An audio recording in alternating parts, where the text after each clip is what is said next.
अस्सलाम वालेकुम students, Karachi board YouTube channel की जानिब से आज हम स्टार्ट करने जा रहे हैं सेकेंड ईयर की फ़िज़िक्स। सेकेंड ईयर की फ़िज़िक्स जो है, इसमें जो पहला चैप्टर है उसको कहा गया चैप्टर नंबर 11। तो चैप्टर नंबर 11 का नाम है हीट। अब हीट के बारे में जो है इसकी डेफिनेशन देखते हैं। भाई, heat is a form of energy in transient form, यानी हीट जो है वो क्या है, एनर्जी की एक फॉर्म है। लेकिन क्या है, ये ट्रांजिएंट फॉर्म है। ट्रांजिएंट फॉर्म से मुराद क्या है भाई? लेट्स से कि ये हमारे पास एक गिलास है, गिलास के अंदर हमारे पास हॉट वाटर है। अब जो बाहर है, बाहर क्या है भाई? ये आपके पास हवा है। अब यहाँ से स्टीम निकलेगी, यानी यहाँ से ये स्टीम निकल के कहाँ चली जाएगी? हमारे एनवायरनमेंट में चले जाएगी। तो हम बोलेंगे ये क्या है? ये हीट है। तो जब यहाँ से स्टीम निकल के हमारे एनवायरनमेंट में आ जाएगी ना, तब हम बोलेंगे कि भाई ये हीट है। ठीक है, ये ट्रांजिएंट फॉर्म कहलाती है। तो ये तो समझ में आ गया। अब देखते हैं, heat is measured by calorimeter, यानी हीट जो है उसे हम किससे मेजरमेंट उसकी कर सकते हैं, उसको किससे नाप सकते हैं? कैलोरीमीटर से।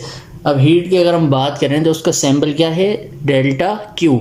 डेल्टा क्यू से हम हीट को जाहिर करेंगे। अब हीट को नापने के लिए यूनिट्स की भी ज़रूरत होती है। तो कौन कौन से यूनिट्स हैं भाई? एक इसका यूनिट होता है जूल। जूल जो है वो बराबर होता है न्यूटन मीटर के, और ये इसका एसआई यूनिट है। फिर उसके बाद जो है ब्रिटिश थर्मल यूनिट, बीटीयू, ये भी हीट का एक यूनिट है ब्रिटिश इंजीनियरिंग सिस्टम के हिसाब से।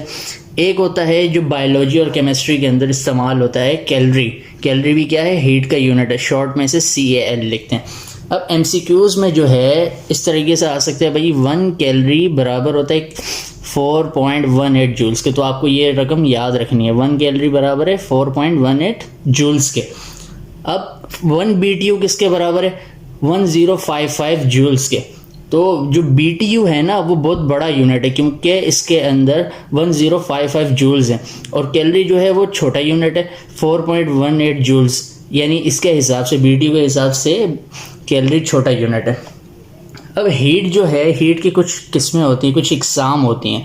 तो सबसे पहले हम देखते हैं, जो पहले इसकी किस्म है वो कौन सी है? वो स्पेसिफिक हीट है। स्पेसिफिक हीट को हम स्मॉल c से ज़ाहिर करते हैं। तो ये याद रखिएगा ना, तो यहाँ पे मैंने अलग से लिख भी दिया है कि स्मॉल c।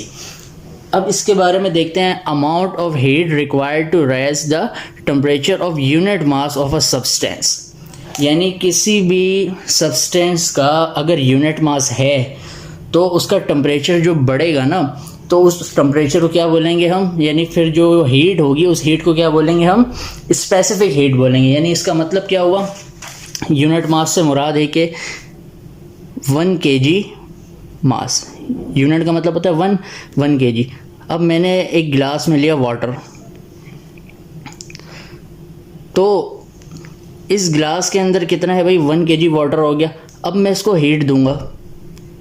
पहले इसका टेम्परेचर है T1, लेट्स से कि इसका टेम्परेचर है 50। जब मैंने इसको हीट दी, इसका टेम्परेचर बढ़ के कितना हो गया भाई? T2 कितना हो गया? 51 हो गया। तो चेंज इन टेम्परेचर कितना आया इसमें? हम बोलेंगे चेंज इन टेम्परेचर ज़्यादा में से कम को माइनस करना। कितना हो गया? ये आ जाएगा 1। तो टेम्परेचर कितना आ गया? 1 डिग्री या 1 केल्विन हम बोल देंगे ना। तो कोई भी चीज़, उसका हम यूनिट मास लें तो उसका जो है चेंज इन टेम्परेचर कितना होगा? 1 यूनिट ही होगा। तो ऐसी हीट को हम क्या बोलते हैं? स्पेसिफिक हीट कहते हैं। स्पेसिफिक हीट को आप जाहिर करेंगे स्मॉल c से, और यहाँ पे इसका फॉर्मूला क्या है? Delta Q upon mass into delta T. फिर उसके बाद जो है इसके यूनिट की बात करें, जो हीट है उसका नॉर्मली यूनिट क्या है? जूल्स होता है। फिर उसके बाद मास को किलोग्राम में नापते हैं। टेम्परेचर कितना है भाई? केल्विन। तो टेम्परेचर को वैसे डिग्री में भी नापते हैं, फ़ारेनहाइट में भी नापते हैं, लेकिन ऐसा यूनिट क्या होता है टेम्परेचर का? वो होता है केल्विन।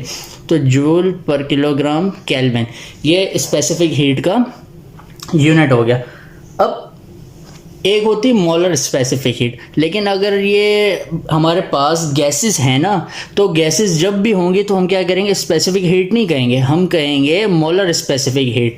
लिक्विड के लिए तो हम स्पेसिफिक हीट यूज़ करते हैं, लेकिन गैसेस के लिए, गैसियस सब्सटेंस के लिए हम इस्तेमाल करेंगे मोलर स्पेसिफिक हीट और इसको डिनोट करेंगे कैपिटल C से। ये भी वही है, पूरी सेम आपने डेफिनेशन लिखनी है, लेकिन जहाँ पे मास था ना तो मास की जगह पे आपने लिख देना है मोल, बस।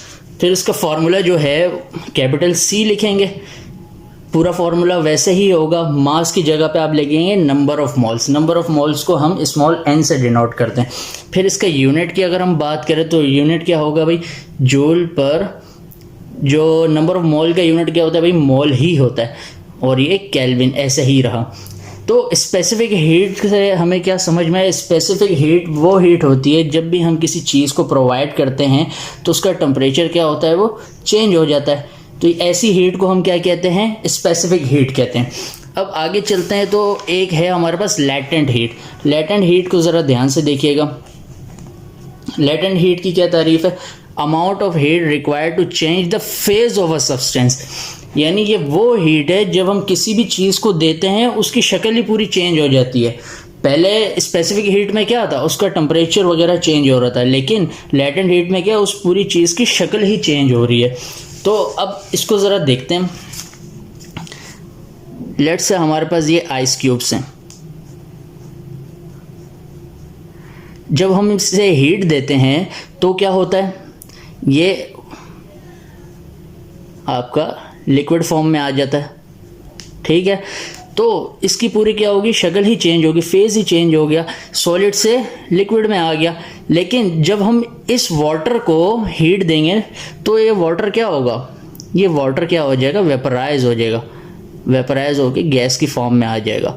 तो क्या हो गया भाई, तब भी इसकी क्या हो गई, शक्ल चेंज होगी, फेस चेंज हो गया।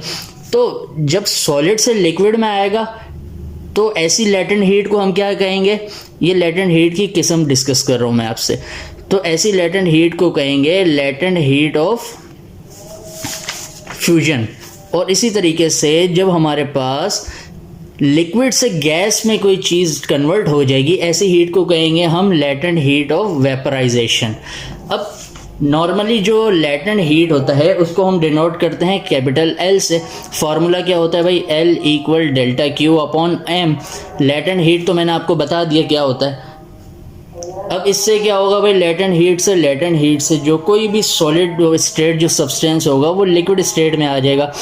तो अगर मैं यहाँ पे लिखूँ डेल्टा Q और M जो है उधर जाके मल्टीप्लाई हो जाएगा तो L ऐसे आ जाएगा। तो L के नीचे छोटा सा मैं F लिख दूंगा, LF का मतलब लैटेंट हीट ऑफ फ्यूजन। फिर उसके बाद लैटेंट हीट ऑफ वेपराइजेशन के लिए मैं क्या करूंगा, लैटेंट हीट ऑफ वेपराइजेशन क्या बताया था, कोई भी लिक्विड स्टेट से गैसेस स्टेट में चीज़ कन्वर्ट हो जाए हीट की वजह से, उस हीट को हम क्या कहते हैं, लैटेंट हीट ऑफ वेपराइजेशन। उसको LV से, V का मतलब वेपराइजेशन, उससे डिनोट करेंगे, ठीक है। तो ये इसका फॉर्मूला जो है आप ऐसे भी अगर इस सबको यानी ये जो M मल्टीप्लाई हो रहा है ना उस साइड पे लेके जाएंगे तो ये डिवाइड में हो जाएगा ना। तो लैटेंट हीट ऑफ वेपराइजेशन का फॉर्मूला क्या हुआ, डेल्टा Q अपॉन M। तो इधर लेके आएंगे दोबारा से ही आपका फॉर्मूला बन जाएगा। तो आई होप आपको समझ में आया।